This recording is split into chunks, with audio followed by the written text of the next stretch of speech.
I'm Kelsey Warner, the future editor at the national newspaper here in Abu Dhabi. Welcome to this session of the Abu Dhabi Sustainability Week live web series hosted by Masdar. As we're officially on the road to COP28, this series aims to be a forum for inclusive dialogues that drive positive change by sharing best practices and tools to enable better decision-making. Today, we're looking at the hydrogen economy. We're looking at the hydrogen economy and answering the question, how do we drive the industry's growth from local to global? At the recent ADSW Green Hydrogen Summit, experts predicted the hydrogen economy would expand to become global over the coming years. This growth, however, is dependent on addressing challenges faced by the industry, such as transportation and infrastructure. Clean hydrogen hubs could be critical first steps to unlocking the industry and an essential tool for achieving a net zero future. To dig into what that may look like, we have a great panel of experts today. Andreas Berenger, Director of Business Development and Commercial at Masdar, Leslie Biddle, Senior Advisor to the Undersecretary of Infrastructure at the U.S. Department of Energy, and Hetjan Nieuwenhuizen, Managing Director at Port of Amsterdam. Hello, thank you all for being here. Welcome. Thank you. Andreas, as our host, I'm going to start with you. Please just introduce to us the role of a clean hydrogen future in the energy transition and what Masdar's ambitions are in particular. Perfect. I'd love to do this, Kelsey. Thank you very much. Thanks for inviting me here today. I'm really excited about it. I would in general say that the UAE is by default the perfect place for building a hydrogen economy. I mean, if you look around, the country has a track record of not only developing ideas for the future, but building it, creating it. Yeah? And Masdar, I think, has become even stronger recently in building this future because it has joined forces with three of the energy giants we have in Abu Dhabi, with ADNOC, TAQA, and Mubadala. So that makes us even stronger to work on the UAE net zero transition. So if you look back, I think Masdar is actually not new in the game. It was founded in 2006 and has already a substantial track record in delivering renewable projects. I think we have projects in more than 40 countries. We built or committed to capacities of more than 20 gigawatt. I think every year we displace about 30 million tons of CO2.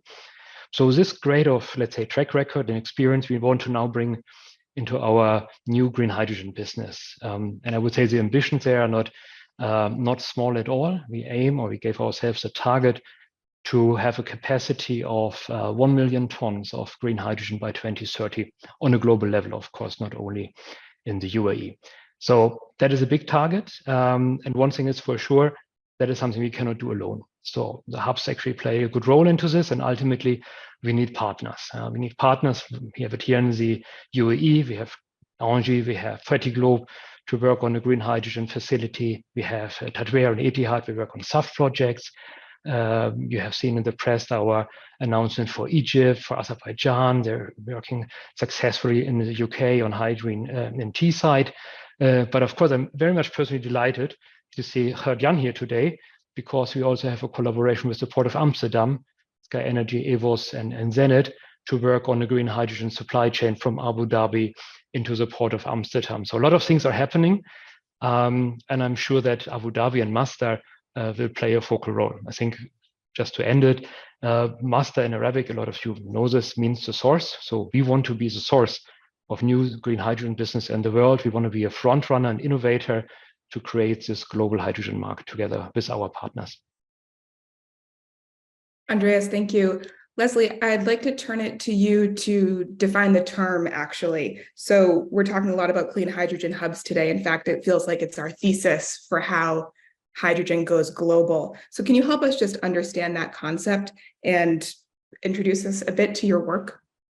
Sure.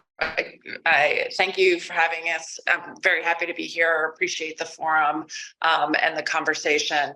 In the US, the hydrogen hubs are defined actually in the bipartisan infrastructure bill that was passed in November of 2021. And that bill sets out the kind of basis or the skeleton for what the hubs will look like in the US. It has certain regional definitions. We're supposed to have 4 to 6 hubs. They're supposed to be geographically dispersed. They also have different inputs, different feedstocks, as well as different end uses. So we are looking at natural gas, carbon captured natural gas. We're looking at nuclear power and obviously renewables for production of hydrogen, and then different offtakes as well. Transportation, use in the power sector. We even have the ambitions of looking at home heating. And then, of course, which I know we'll talk about a little bit later, but our decarbonization of our industrial base. So the hubs are, obviously in the US, we have a large geographic area.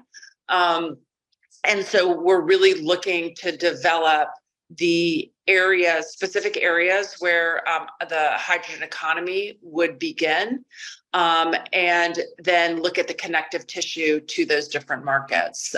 So for us, it's really is the concentration of supply and demand, with the kind of think about infrastructure in the smaller infrastructure focus, rather than the connection of the full US at the beginning.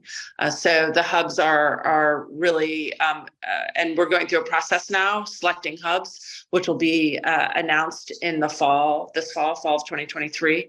And you'll see a geographic dispersion in those, and looking how they can be the catalyst for, as I said, the more kind of interconnective tissue and growth of the hydrogen economy throughout the US and globally. Thank you. That'll be a more exciting announcement than where the Amazon HQ is going to be, HQ2. Yeah. We have that just across the river, right? Yeah. Where will the new hubs be from the infrastructure bill? Leslie, thank you. Jan, I want to turn it over to you in rounding off comments, introductory comments at least. Can you talk to us about the positioning of ports as facilitators in what we're talking about today, and where your work fits into supply and distribution of hydrogen fuel? Absolutely. Thanks also for having the Port of Amsterdam in this event. It's a great pleasure, and I also refer to Andreas. Yes, indeed, we already do have a very strong partnership with Masdar, together with the partners here in the Port of Amsterdam as EVOL, Senate Energy, and Sky Energy, and well, it's our role is pretty much the hub function and the facilitator role. It's in our DNA. Ports serve as a key point of entry, and they're crucial for an imports and export of cargoes, if it's break bulk containers or energy, but also indeed the cargo of green hydrogen. So ports can offer a unique combination of offtake at one side and supply and the whole logistics at the other side. And they have a very natural, unique position to connect all these players in the whole value chain. And especially in the case of European ports, this is well key. And when we look at Northwest Europe, well, we do have a strong dependency on imports for hydrogen demand. For instance, from Masdar, from Abu Dhabi, or from any other locations of Masdar. And the ports in Europe will facilitate these flows to supply the whole energy demand in Europe. And in the case of Amsterdam, we focus on the energy demand in the Netherlands, but also on the European hinterlands. For instance, the Duisburg area in Germany, where we have a strong link with Duisport, the port of Duisburg. So yes, we will continue to play our long-standing existing role as a key energy supplier, but then more on the imports of green hydrogen. Thank you. I want to take a brief timeout. We're going to start with a poll question now that we've had kind of introductory comments, and this is the first and last work I'll ask our audience to do today, I promise. So the question is, Isra, if you could make it available to our audience. Yes, there it is. What is the top challenge for developing the green hydrogen economy? Offtake uncertainty, infrastructure, storage, safety, financing. production cost. And we will get into results a little later, and we'll get comment from our panelists on those challenges. But to bring it along, Andreas, I want to start still on the challenges. They're often referenced around cost, the cost of production, the cost of storage, the cost of transport, all of these different parts of the chain. French investment bank Natixis estimates that investment in hydrogen will exceed $300 billion by 2030. What role will hydrogen hubs and investment in those hubs play in building this global hydrogen economy that we're talking about today? Yeah, I think you addressed it quite nicely, and Leslie used the word catalyst. So I think it's probably quite right to describe them as a catalyst. I was on a hydrogen conference last week, and the phrase you probably all hear all the time is the chicken and egg problem. Hydrogen investments versus offtake commitments, especially on the long side, that is more or less what is needed. But I would say chicken and eggs, they together make a nice omelette. And hydrogen hubs are this omelette in a way. They bring it all together because you have in the end three advantages probably from these ecosystems. First, you bring down costs, very simple, shared infrastructure, economies of scale. Especially, I think the green projects, probably more than the blues, are having these challenges. So I think bringing down costs is advantage number one. Second one is, of course, you bring offtake bundled together with the production centers and the storage. So connecting basically supply and demand even stronger.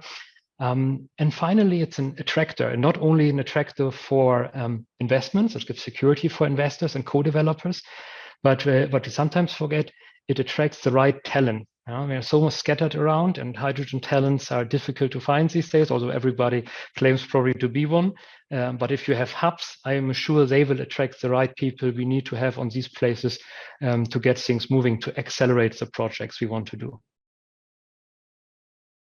I want to stick on talent for a little bit, because I think that that's a really interesting comment you just made. You have a really long career in energy. I think we're seeing, it's very trendy to have talent in AI, talent in hydrogen. Okay, what is talent in hydrogen? What does that mean? Where is it to be found these days? Where is the talent being best developed right now? I think you need to distinguish if you're looking for talents in the green space or in the blue space. I mean, there are a lot of talents definitely coming from the oil and gas industries for sure, especially when it comes now to the blue projects. A lot of great talents when it comes to renewables.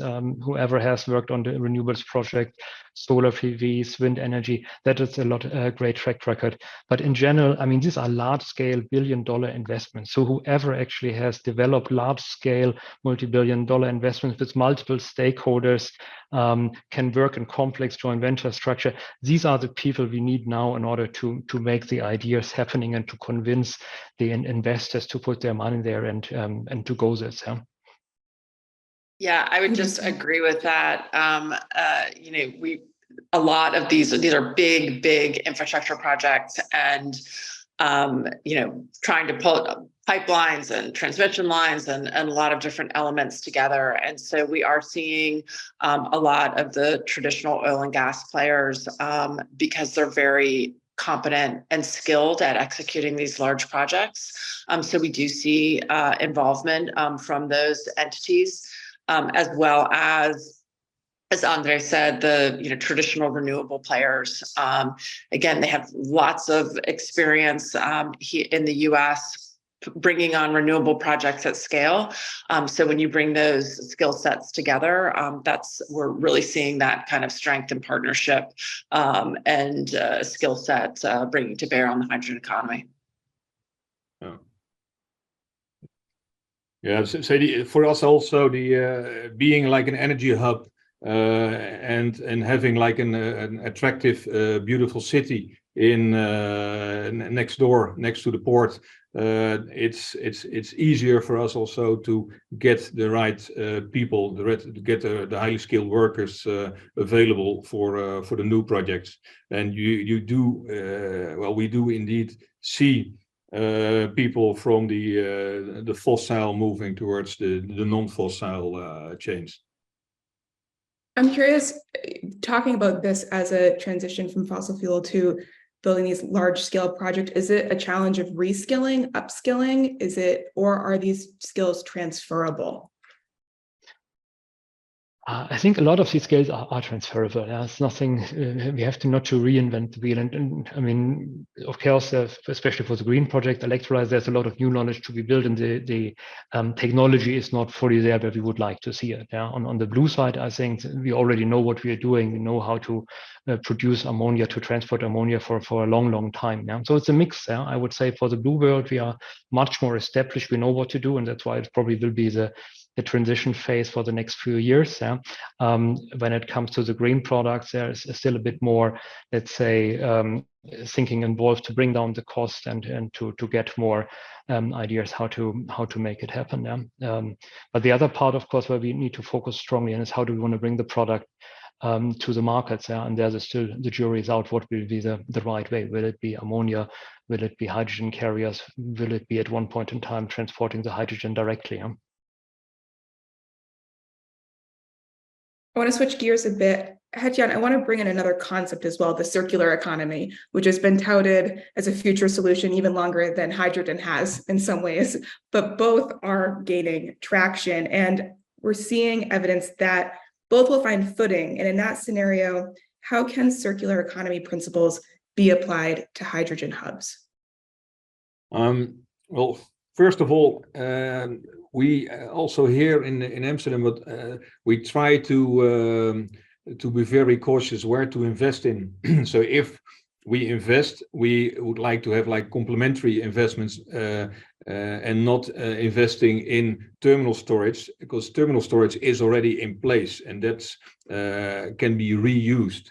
So reusing of the existing facilities, for instance, for the LOHC supply chain, we can use existing storage tanks for instance, for diesel that can now directly be used for the storage of LOHC. So you do not have to invest strongly in new storage facilities.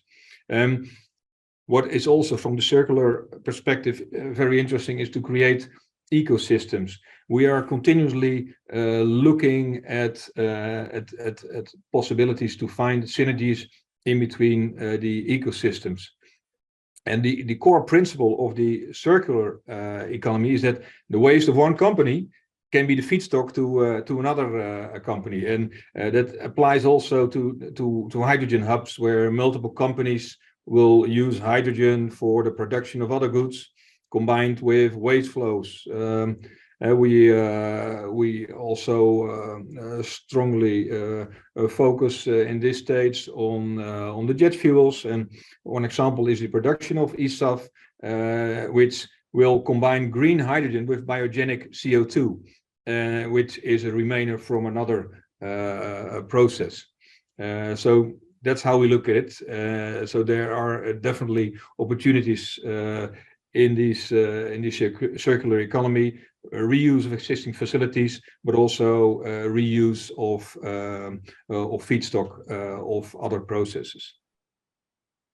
I think they're super ideas, because I mean that is exactly what we want to do with the hubs. Yeah, we want to bring down the costs, yeah, to have a competitive product going forward. So I think the examples you showed are exactly this. Yeah? How can we minimize waste, maximize resources to bring down the costs? Yeah? I think that's the right way to do it. Yeah, exactly. Thanks. Yeah, and here in the U.S., we actually, as part of the Inflation Reduction Act and the way that the tax credits work, there's actually incremental tax benefit available for companies that are using or in former, coal areas, coal economies, place where there were old coal plants.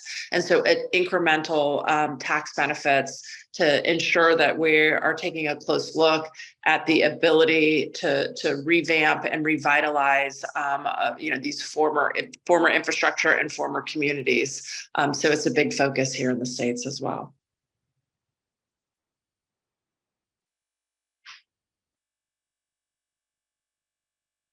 I apologize, Leslie. I want to stick with you actually and talk to you about a hard to abate industry, heavy industries. Can you talk to us about how the hub model can fit into decarbonizing heavy industry? Yeah, I think everyone around the globe is focused on the demand side in addition to the supply. And so we are focused on that with inside the hubs. As I mentioned, there's like specific hubs, and we have $8 billion of investments that are going into the hydrogen hubs. But we also have an incremental 6.3 billion, which is going into the hard to abate sectors. And so focus on cement, steel, pulp and paper, chemicals. And so as we think about that infrastructure that's being built out in the hubs program, as well as the industrial decarb, those kind of co-locations and focus on bringing that supply and demand together is really a key focus. And it does address some of the issues that I think we're all grappling with, which is, infrastructure and transport. So when you have the ability to co-locate hydrogen and green steel, or hydrogen and green cement, then you are, by kind of nature, addressing some of the transportation issues with those co-locations. Obviously, your ability to also co-locate the renewable energy source is a big element. If not, again, we just have a lot of land mass. We have to think about that from a transmission line perspective as well. But the more that you're able to and our focus on investing in these as really co-location and trying to bring the hydrogen supply to where the industrial demand is a focus of those adjacent programs. I want to stick with co-location for a second. Andreas, do you have any thoughts from a Masdar perspective on co-location as an energy provider? I think it's important part for us to be a part of this. Yeah. I would say as I said, it's a partner model we need in order to develop this. So we cannot do it alone now. So that's why using the network we have, what with Port, that will help us to establish it. We cannot do it only here. We have to do it on the global scale on different locations. So. Can you talk to us a little bit more about the Azerbaijan-Egypt projects and what the ambitions are with those? I would say we're still in early stages, but definitely projects where we want to produce on a large scale. As I said, we have the ambition for producing 1 million tons of green hydrogen. So that are projects where we now have a very strong commitment from the local government there to establish these volumes through renewable energy. So very excited to see this. I think we're still at an early stage, but I think very hopeful that these will become one of our lighthouse projects in the future. Thank you. Isra, I'd like to ask you if you can close the poll. I'm not sure based on what I'm looking at, because I want to talk to you all about the advantages of the hub model. But before that, I think useful to close out a conversation on challenges. May I add, meanwhile, some Please. Some content on what Andreas also mentioned on the previous topic. Say since the very beginning in the cooperation with Masdar, there was indeed a lot of talkings in the world. How are we going to build supply chains? And there was a distance in between supply and offtake at the other side. So we started with the basic principle. Let's find the right plans. Let's find the right ideas, which may be still small, but that at least that they will be like scalable and feasible. And living in the Netherlands, well, we grew up with being like a pilot country for the world, especially for the European market, like a very small, compact country. So that is the bit how we look at it, scalable and feasible. And indeed, the economies of scale which you need to get to drive down the cost for the hydrogen. Well, that is something. Well, we need to tackle the huge roadblocks to get further development and to reduce the cost and to propel the progress in creating new hydrogen chains. Interesting, thank you. And I'm thinking Abu Dhabi feels a similar way about being a pilot country in the region where it sits. Yep. A nice compliment there. Looking at the ADSW live poll, it looks like there's a bit of a tie agreement that storage and offtake uncertainty kind of tie as the top challenge. Does that, Leslie, you're nodding?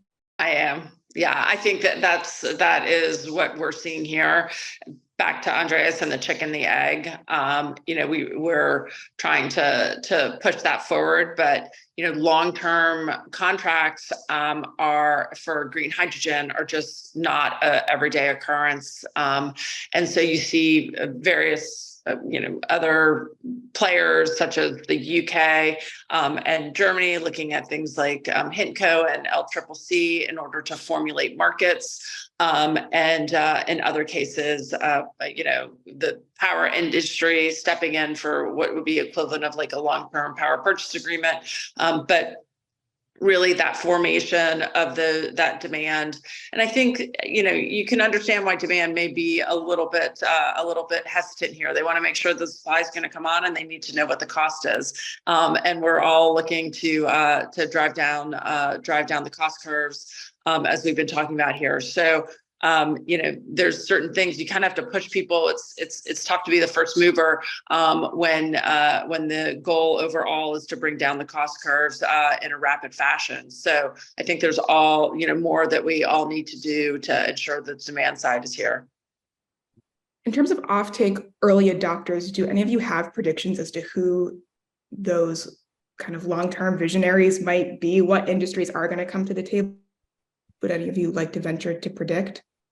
Yeah, well, say looking at the ESOF and for the jet fuels, it's a mandated market in Europe, so premium rates can be used to get that market starting.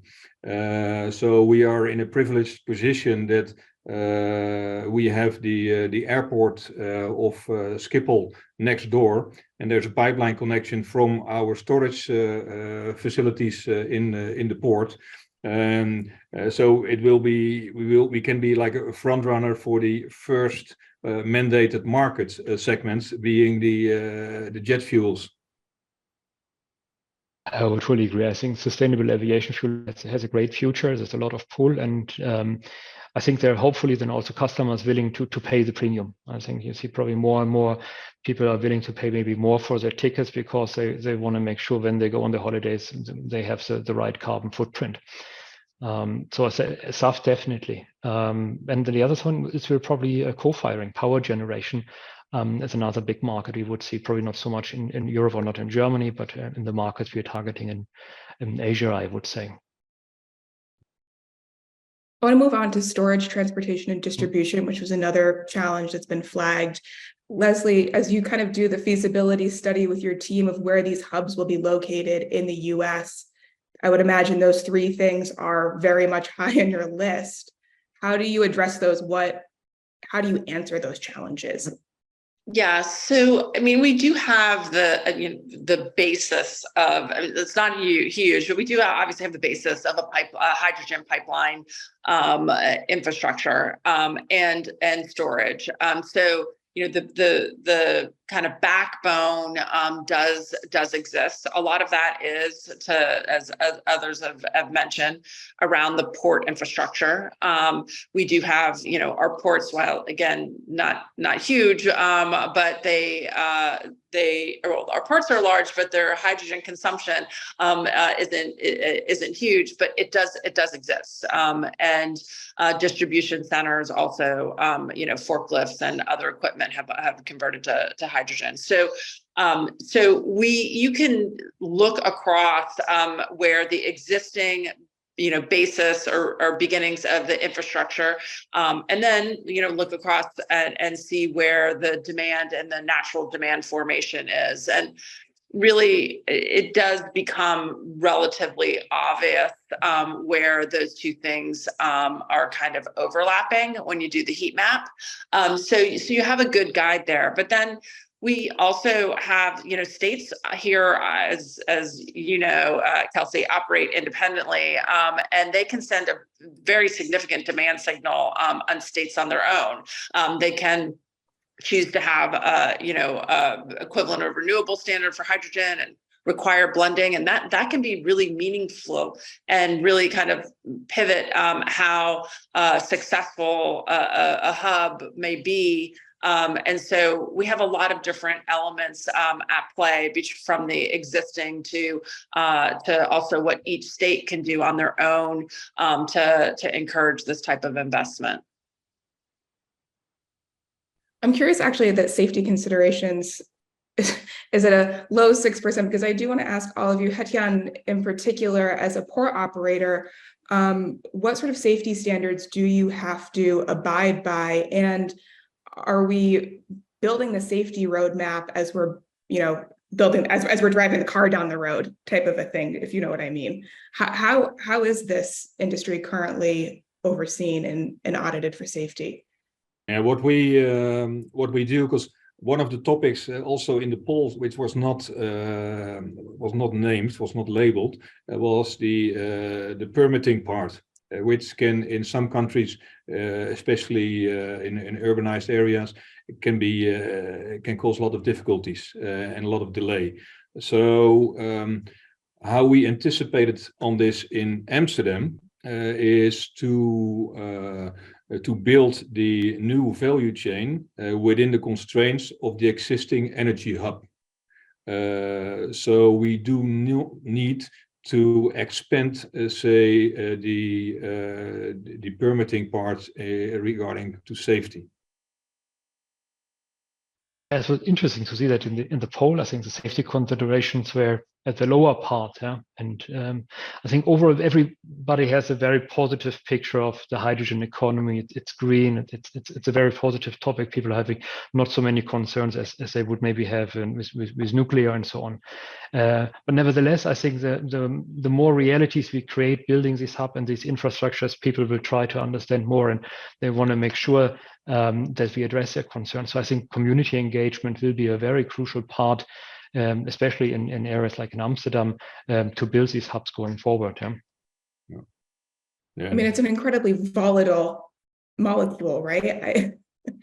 We're not talking about transporting gallons of water here. True, but on the other hand, ammonia supply chain exists for ages, and I can't remember any significant ammonia incident that happened in the last 20, 30 years. So I think we have good experience. We know what we're doing there, but of course, as we tap into other technologies and try to maybe also transport hydrogen directly, there are more things we need to learn and make sure that we have the right safety culture around it. Yeah. Andreas, and I think this goes back also to we talked about workforce, and I mean, there are a number of players in this. We see the early movers in hydrogen, and they're well-established companies with long records of safety. So I mean, safety is the priority one in all this industry, especially in oil and gas and industrial gases companies. So it's nothing new we need to learn, I think. Yeah. Andreas, I want to stay with you and talk H2 production cost. Can you talk about kind of the horizon line for bringing costs down? Here we are with the crystal ball, yeah. I think it's one thing. I mean, the cost bringing down this will still probably take a while on certain things, and important is that we get the necessary support to leverage the synergies. And that is about, when we talk about hubs, the hub needs to be connected with the right infrastructure. We need hydrogen pipeline backbones. We need transmission subgrids, all these things that are support us in bringing down the costs. We cannot do alone. So I think that will, especially in the first phase, require support. The US are doing it quite nicely with the IRA, and the world is learning and from this, hopefully, to make an enabler. And that will then help us to, after a while, maybe in 5 years, to walk alone and have the cost competitive product there where we want to do it. I think with blue, the length is not so long. With green, it might need still a bit longer and a bit of, let's say, initial support to make sure that we get it down now. But it's not only the cost, it's also the markets who are maybe then willing to absorb and to pay for the premium. That's what we spoke earlier about it in SAF, to say, okay, yes, it's the price we're willing to pay to have this green footprint going forward. Leslie, I don't know if you also want to weigh in on production cost and anticipation of costs coming down. Yeah, I also don't have the crystal ball on timing, but the way that the capital that the U.S. government is is contributing to this. There's the Inflation Reduction Act, as other people have mentioned, but we are looking at directly working with U.S. suppliers of electrolyzers, looking to help build up that capacity.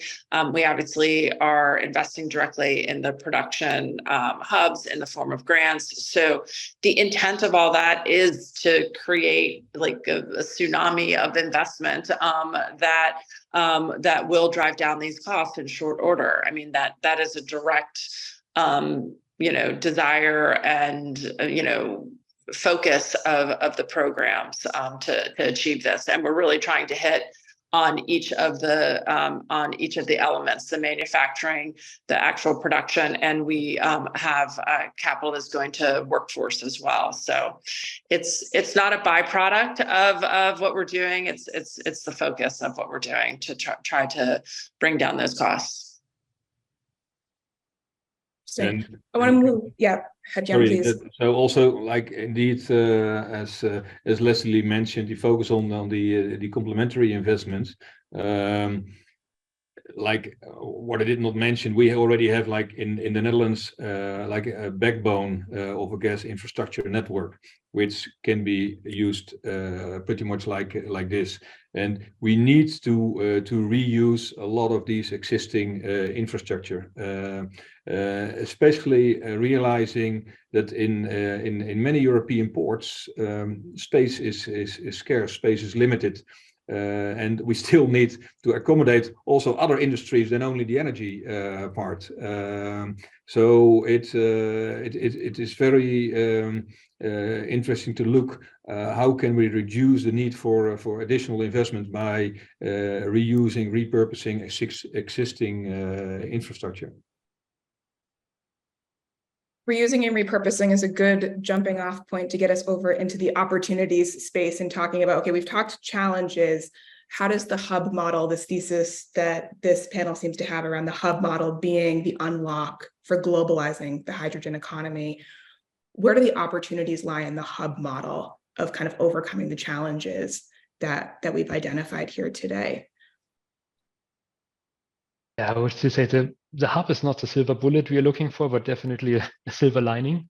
It helps us to bring down different offtake commitments. If we have access to multiple users, maybe for co-firing, for SAF, for steel industries, that all helps to bring down the risk for offtake, which in the end attracts investment into this. So I think that's where the hub plays a crucial role, spreading the risk level, attracting the investments, and ultimately what we said earlier, also to bring down the costs. Yes, Andreas, perhaps not the silver bullet, but the silver platform. It may generate, offer.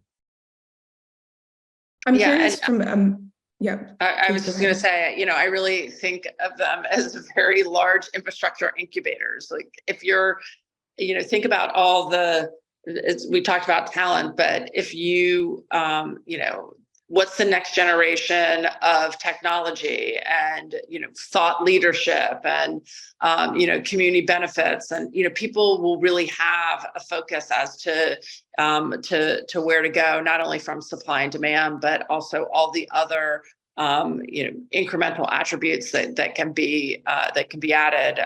So I do think that they are going to create and foster a real incubator of thought and innovation, and hopefully that will just further their kind of permanency and success. I'm looking at our questions from the audience, and actually I'm seeing Julian from Airbus actually has asked Andreas if you have any elaboration on ADNOC's strategy to produce SAFs from hydrogen in Abu Dhabi and abroad. Is there, and I know there's a Masdar ADNOC consortium on SAF with Etihad exactly. High. Would you be able to just provide a bit of an update to our audience on SAFs as they relate to Abu Dhabi's efforts? No, we're working on SAF projects, especially at Masdar, for quite a long time. We have the partnership also with Airbus, as recently announced, and with other partners. I think it's now, especially looking toward COPs, we have to make some announcement here how to realize this. I think overall, Abu Dhabi is in a pole position, especially to the very cheap access and abundant access to renewable energy. So I'm sure you will hear a lot of news on the SAF side from Abu Dhabi in the near future. There are a lot of exciting projects. I think we need to pool them now to bring all the ideas together. But I think especially with all the big aviation hub here and the airlines being here, if it's not happening here first, I would not know where else. Thank you. Yeah. So on that note, on the road to COP28, what are the hurdles still to address in the hydrogen economy conversation so that we can actually have a productive conversation at COP28? What are some of the answers you would like before you head to the table at COP28 later this year, or see leaders head to the table at COP28 later this year? I would say what Dr. Sultan also said, obviously it's a COP of actions that accelerate things. So that is, I think, what we need, bold decisions. We are getting sometimes lost in studies and evaluating it, but at one time and point, you probably just have to just jump and create and build it and also learn from this. We're just sometimes hesitating a little bit to make the bold move. So I wish us all a bit of boldness in moving forward fast now. Yeah, I do believe so. Indeed, that there has been a lot of studying for the previous years, and I think people got so now and then irritated. Okay, how tangible we can make it in this stage, and again, looking at feasible and scalable projects in the pilot phase may be the way to go now, because there's a lot of great initiatives all over the world. There's a lot of different factors being used to solve the energy problem, from ammonia but also to LOHC, to liquid, to solid.